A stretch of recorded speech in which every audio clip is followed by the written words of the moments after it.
Mga turista sa Boracay nag-enjoy sa bakasyon sa piyaksang malain nga panahon. Para siling activity temporaryong ginsuspinder bangod sa mabaskog nga hangin.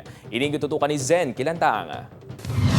Gindagsa sa gihapon sa mga bakasyonista ang isla sang Boracay apisar sang malain nga tiyempo. Sunod sa ila, bisan pa nga wala nagaugyon ang tiyempo, sulit sa gihapon ang bakasyon bangod sa manami nga vibe sang isla. Pumunta kasi kami dito to celebrate our parents' anniversary and we had a good time together naman and the ambience is good.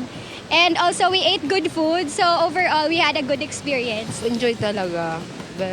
Very nice yung mga yung water, very nature talaga. Yeah, because the weather doesn't affect the scenery. The scenery still is just as beautiful even with clouds. Apang ang malaing nga tiyempo ang nakaapekto naman sa pila ka mga local artist. Kaangay kay Randy nga madasig nga maguba ang sandcastle nga iya ginahimo. Mahina yung mga income namin dito. Kaya ngayon, nag-ulan ulit. Walang bisita ngayon. Subong man ang mga nagapang-henna tattoo kag nagapang-hair braid. Mas malakas yung alon, walang yun. Nakakalabas, malakas ang hangin, malakas ang ulan, yun. Apektado ng konti.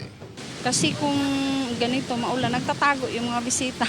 Nasa hotel lang sila. Magluwas sa peace and order, ginatutukan man sang Malay Police ang posible pagsulod sa mga kontrabando sa Boracay, kaangay sang droga. Ang ating mga intel operatives may continuous yung monitoring and validation. And yung ating mga stakeholders kasama natin sa pag-monitor. Zen Kilantang para sa GMA Regional TV Early Edition.